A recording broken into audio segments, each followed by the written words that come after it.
Hi, good morning. This is P. Thomas Lambert, and today's little video is a second video pertaining to our downed tree from our neighbor's land. We're going to do a little clean out today, and you're going to see me with, yes, a chainsaw. I know how to use one, so don't get too panicky. But the chainsaw we're using is not gas. Our gas chainsaw finally bit the dust. But we're using an electric one and a very high torque one. So we should be able to get through some of this rubble very quickly. The purpose for cleaning this out is we have a lawn that we like to preserve back to our forest line. And yes, we do have woods, and we do have some cleanup in our woods that we need to proceed to do. But that's another video. So I'm going to break away right now, and I'm going to show you what's going on.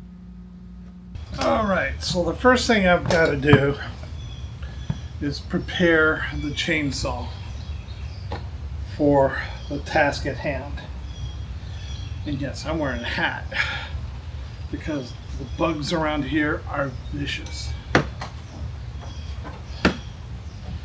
And the chainsaw I'm using is by Ryobi.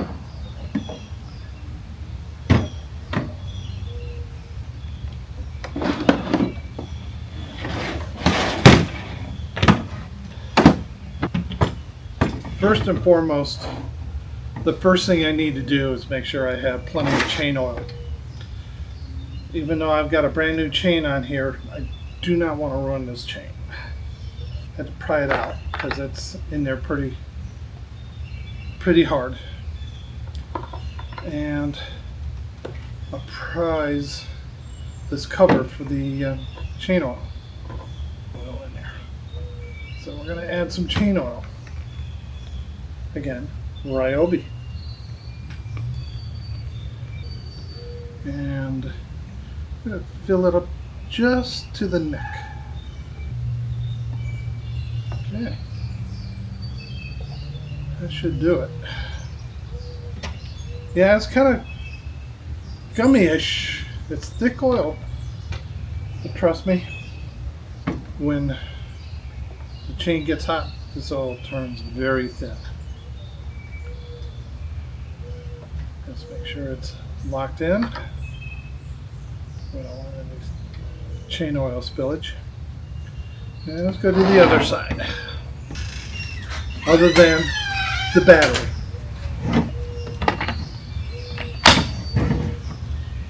We are ready to get into business. Okay, that's what I thought. And that's my wife in the background.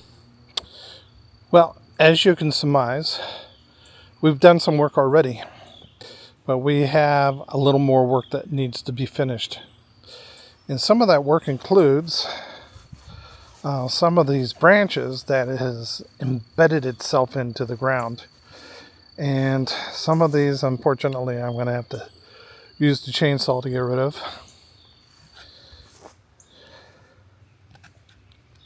And this piece right here, this rather large piece, I got to figure out a way to cut away. That's another tree that this pine tree brought down. And yes, we're going to have to cut all of that away as well. All right. So,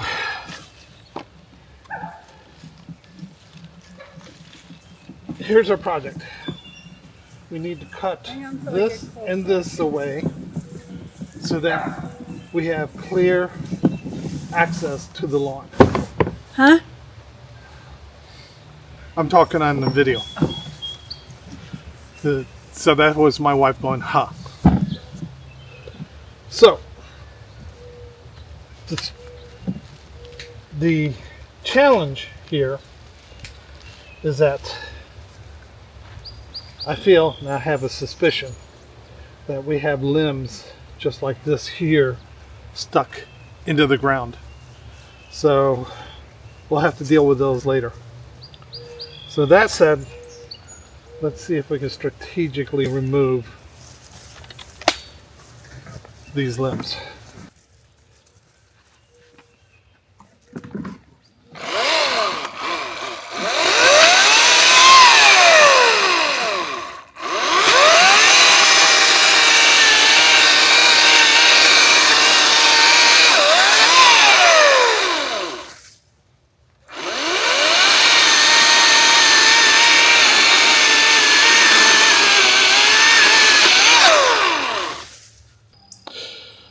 Well, it's a couple days later. Yes, I finally got the task taken care of.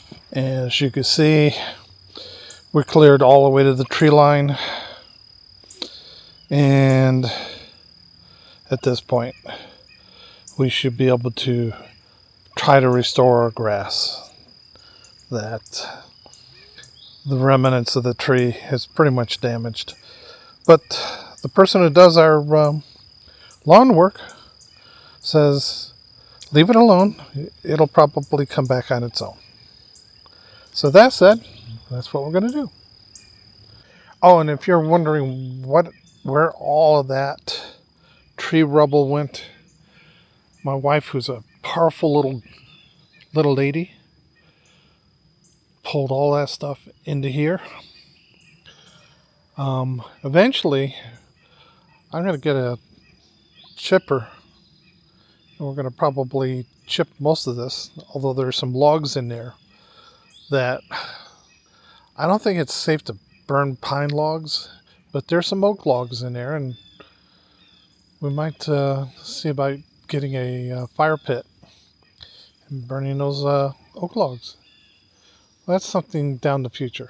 But for now, this is all the rubble that we pulled out of the yard. Amazing.